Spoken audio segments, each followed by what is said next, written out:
청소년들의 마약이 급증하고 있는 원인 중에 가장 큰 것도 이렇게 비대면 거래가 활성화되니까 인터넷 거래하듯이 주문하고 바로 이제 배송을 받을 수 있다는 점에서 굉장히 좀 쉽게 접근을 하는 것 같습니다.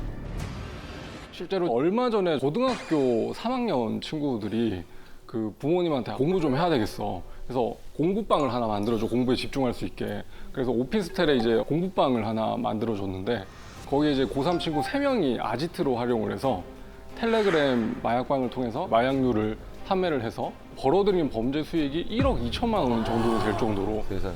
그 결국 3명은 다 이제 구속이 됐죠. 그럴 정도로 이제 학생들까지 마약으로 이제 범죄 수익을 벌어들이고 있는 상황이고 청소년들 중에 기사를 보면 초등학교 6학년이 거의 뭐 최연소 뭐 투약자라고 제가 기사를 봤는데 12살 정도니까 정말로 심각한 상황인 것 같습니다. 그래서 이게 실제적으로 어떻게 범행이 이루어지는데 지금부터 더 자세하게 제가 설명을 드릴 건데 이게 뭐 범죄를 모방하라고 말씀드리는 게 아니라 자녀분들이나 주변의 지인분이 텔레그램으로 뭔가 이상한 거 한 것 같다라고 하면 사전에 그렇게 막고 예방하는 차원에서 제가 알려드리는 겁니다. 실제로 그 기사에도 났었는데 한 마약 사건 전담하는 판사님께서 지하철 탔는데 그 옆에 어떤 사람이 휴대폰으로 이제 텔레그램으로 마약을 막 주문을 하고 있는 거를 바로 신고를 해가지고 거기서 현장에서 잡힌 경우도 있었거든요. 근데 더 충격적인 건 집에 가는 지하철 안에서 네. 마약을 주문하고 있다는 게. 그렇죠. 아마 그렇게. SNS 하듯이 이렇게. 네. 그러니까 여러분들 아시면 또 누군가를 또 신고하거나 뭐 공익적 목적으로 좀 활용할 수 있을 것 같습니다.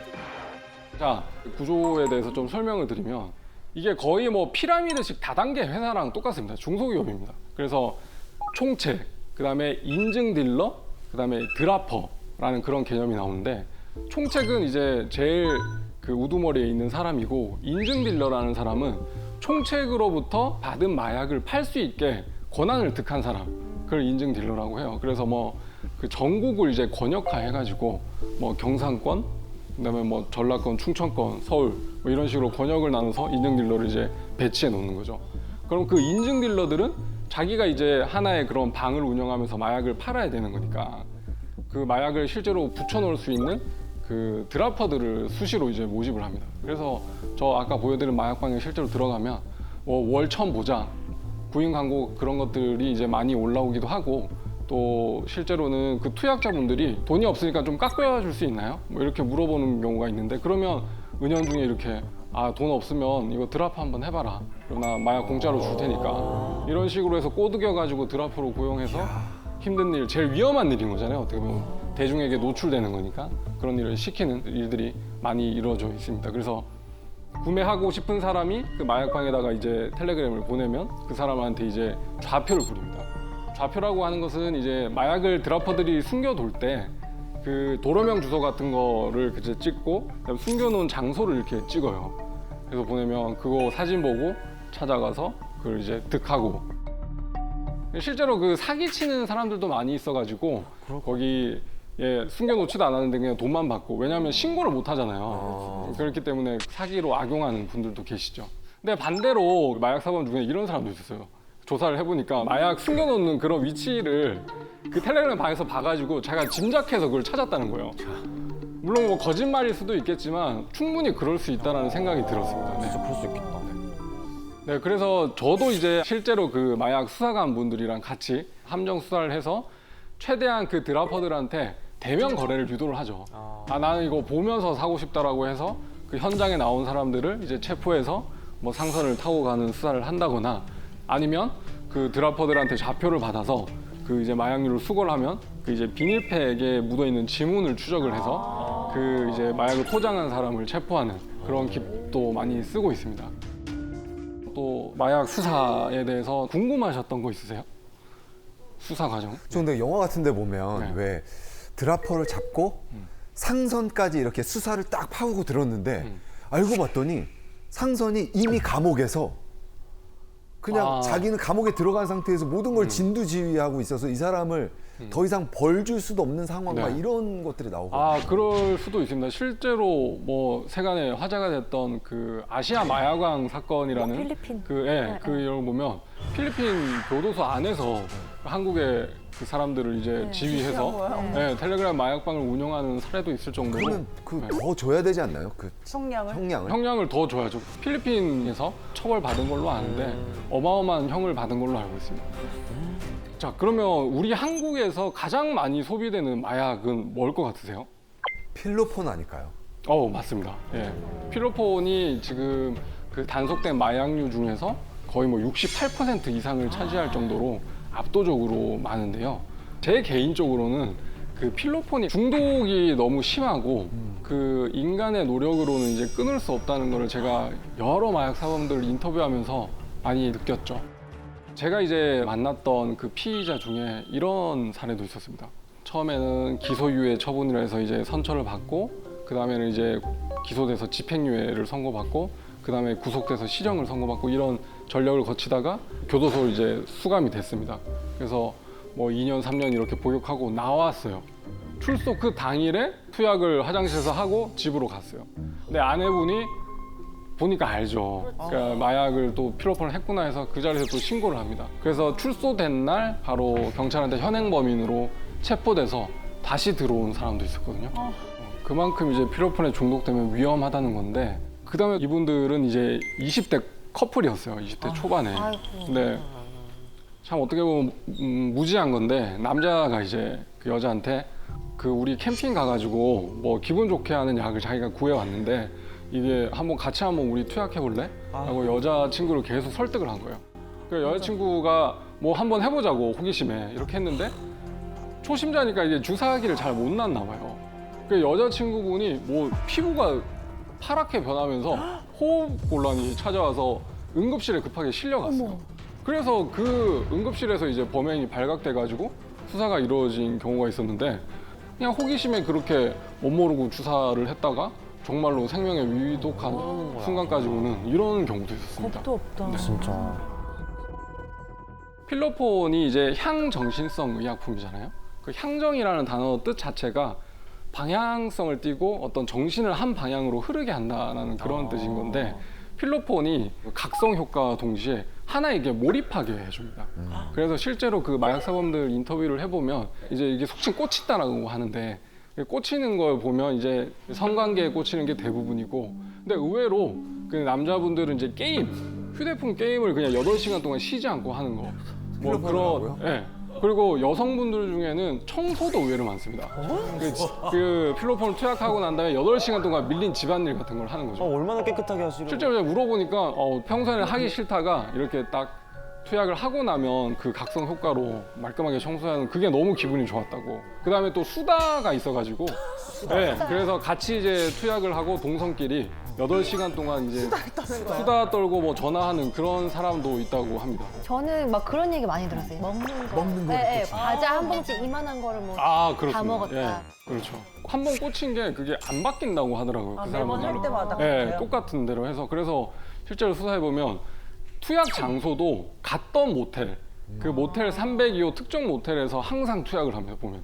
그래서 같은 모텔만 가니까 이제 자기가 그 모텔 어떤 천장에다가 이제 필로폰을 숨겨놓고 이제 구속돼서 형을 복역하고 그 모텔에 다시 가서 그 방에서 이제 마약을 찾아서 하시는 분들도 있을 정도로 굉장히 좀 특이한 마약인 것 같습니다. 근데 이게 처음에는 이렇게 하나에 꽂혀가지고 몰입하는 게 이제 기분이 좋고, 이게 속칭 하이라는 게 오지만 그 8시간이 경과한 이후에 찾아오는 그 우울감은 정말로 말로 표현할 수 없을 정도라고 하더라고요.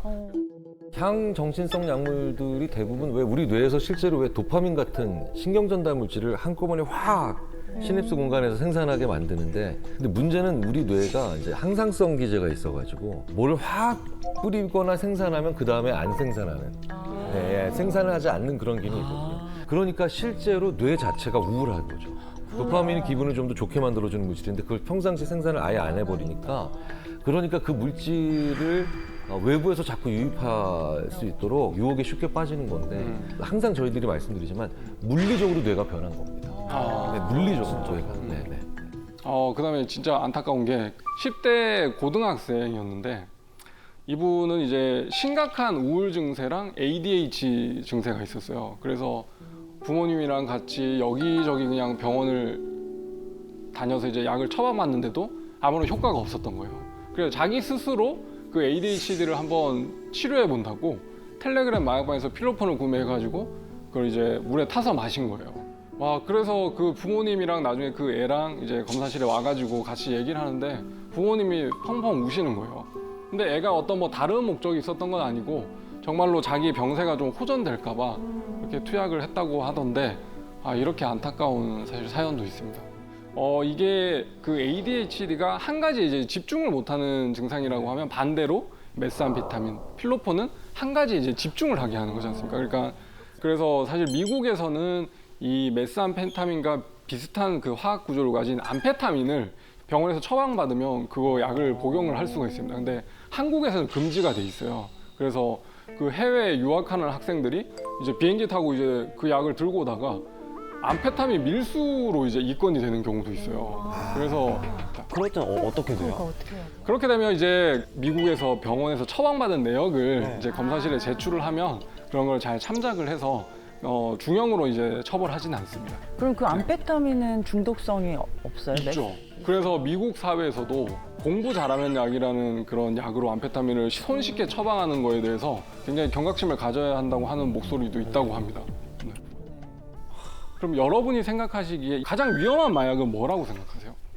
제 주위에 외국인 친구가 있는데 우리나라 분들보다 마약에 대해서 많이 접하는 그렇죠. 경우가 많잖아요. 그래서 그때 친구가 말한 게 펜타닐 같은 거는 진짜 위험하다. 위험하죠.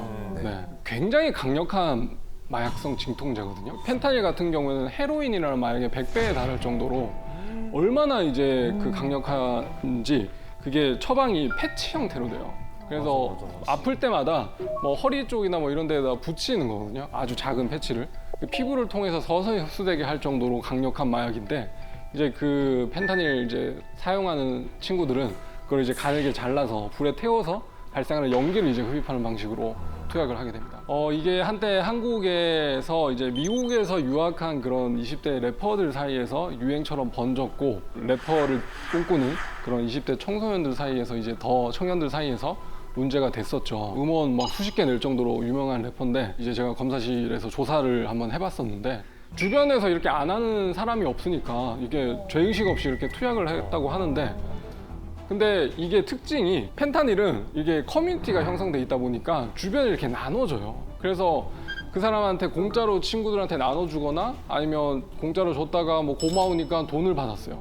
그러면 이게 펜타닐, 뭐 수수나 매매, 판매 범행으로 처벌될 수가 있는데 이 판매 범행이 마약류 관리에 관한 법률에 따라서 무기징역 또는 징역 5년 이상의 처벌에 그 법정형이 규정돼 있어서 벌금형이 없어요. 어떻게 보면 사형 빼고는 살인죄랑 이제 법정형이 똑같은 건데 그 정도로 중하게 처벌받기 때문에 주변 사람한테 나눠주는 것도 굉장히 경계를 하셔야 됩니다.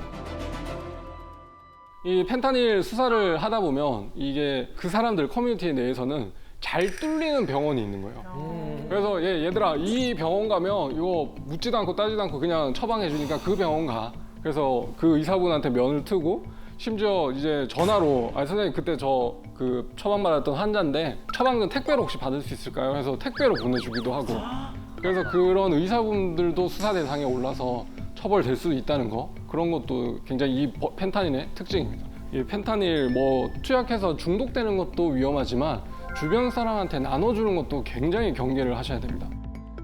그리고 마약류 통합관리 시스템이라는 그런 단속 시스템이 있거든요. 이게 뭐냐면 병원에서 이제 의사분들이 그 진통 목적으로 이제 향정신성 의약품, 뭐 프로포폴 같은 거를 이제 처방하고 그 사용량과 재고량을 거의 뭐 실시간으로 이렇게 마약류 통합관리 시스템에다가 기재를 잘 해야 됩니다. 그러면 그 시작처에서 그 자료를 이제 모니터링을 하거든요.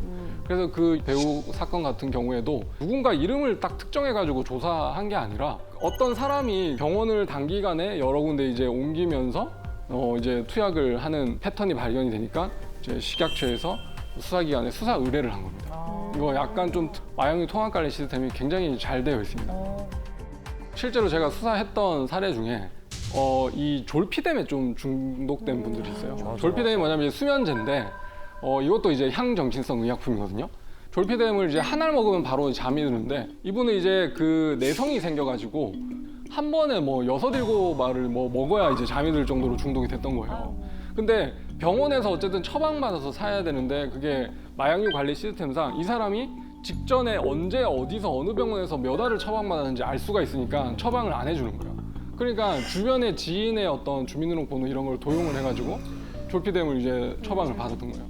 그래서 그 사람도 결국엔 처벌을 받았던 그런 사례도 있습니다. 처방을 받아야 돼서 하는 거면 본인이 아파서 그거를 치료 목적으로 처방을 받는 거잖아요. 그렇죠. 아니, 못 먹으면 못 잔다는데 그럼 그럼에도 불구하고 처벌을 해야 되는 거예요. 그러니까 그 사람은 이제 졸피뎀을 처방받아서 복용한 것보다는 이제 다른 사람의 인적 사항을 도용했다는 그 부분의 범죄로 처벌을 받았습니다. 이건 어떻게 보면 적법하게 처방받은 것이 아니기 때문에 그건 또 졸피뎀 투약으로 처벌을 받게 되는 거죠. 저는 얼마 전에 얘기 듣기로는 그 프로포폴에 중독이 돼가지고 한 달에 장내시경을 5번 하는 분이 계시고 아, 그분 장은 괜찮으세요? 큰일 나지. 그 정도. 큰일 나죠. 장이 아마 헐을지 않았을까 싶기도 한데. 네. 대마 수산 얘기를 좀 해볼까 합니다. 대마는 이제 화학 공정을 따로 거치지 않고 물 주고 뭐 온도만 맞추면 재배가 되니까 실제로 이제 재배하는 그런 사범들은 많이 잡혀오거든요. 실제 사례 중에는 군대 내에도 지금 어떻게 그럴 수가 있어? 한 부사관은 BOQ라고 하는 그 숙소에 대마 재배 시설을 마련을 해가지고 뭐 이렇게 만나다가 그거를 이제 재배해서 피우다가 이제 적발이 돼가지고 군사법원에서 징역 2년에 집행유예 4년을 선고받은 그런 일이 있었어요. 우리나라에서 말하는 네, 거죠? 현직 부사관이 그랬다고 합니다. 그래서 이분은 심지어 이제 대마를 갈아가지고 버터랑 섞어서 대마 버터를 만들어서 목용을 했다고 할 정도로 정말로 충격적인 사건이었습니다. 그다음에 이제 임신한 아내랑 함께 사는 집에서 뭐 1년 이상 대마를 뭐 재배하다가 적발된 사람도 있고, 그리고 한 제주도 오피스텔에서는 20대 그 남녀 커플이 그 대마를 그렇게 조직적으로 이렇게 재배를 해서 판매해서 집에서 발견된 대마가 88g 정도, 시가 한 1,700만 원 상당의. 그거를 이제 판매하는 거예요. 제주 쌀 듬뿍 담은 대마 팔아. 아, 제주산이라고 아마 거기 메뉴에는 표기하지 원산지 표기하지 않을까요? 제주 또 이런 수사기관, 특히 경찰분들은 이제 정보원을 관리를 하거든요. 그래서 이제 마약 그렇게 이제 판매하는 사람들을 좀 알고 있는 정보원들과 이제 긴밀하게 협력해서 그 사람들한테 어떤 정보를 취득해서 수사를 하는 경우가 있는데, 우리 한국에도 이게 외국인 그런 밀집 지역들이 좀 있어요. 그래서 한번 해볼 수 있다, 수사해볼 수 있다라고 하니까 이제 경찰관이 수사 자금을 주면서 마약 사와라, 이렇게 해서 그 사람한테 마약을 사와서 이제 단속이 됐어요. 그래서 주거지 압수수색을 해보니까 이거 나름 또 기업형이에요. 그 여자친구 집을 이제 같이 동거를 하면서 방 하나 전체를 이제 온실처럼. 이때 그 여자친구분도 그 입건이 됐어요. 왜냐하면 대마 뭐 재배 방조로 이제 입건이 됐는데, 얘기를 들어보니까 자기는 진짜 몰랐다는 거예요. 대마는 이제 특유의 냄새가 나기 때문에 같은 방에 있으면 당연히 알 것 같아서 믿지 않았는데, 소변 모발 검사를 해보니까 전부 음성이 나온 거예요. 그러니까 대마를 취급하는 사람이 아니고 여자친구한테는 진짜 한 대도 안 줬나 보다. 그렇죠. 네. 하나도 안 자기 줬다. 사람은 또 알긴 게 아닌가 싶기도 한데, 그래서 물어놓고 여자친구가 뭐냐고 물어보면 아무것도 아니라고. 그렇게 해가지고 계속 정말 몰랐을까요? 근데 기소는 못했습니다. 소변 모발에서 대마가 안 나오니까 그렇게 종결됐던 기억이 있습니다.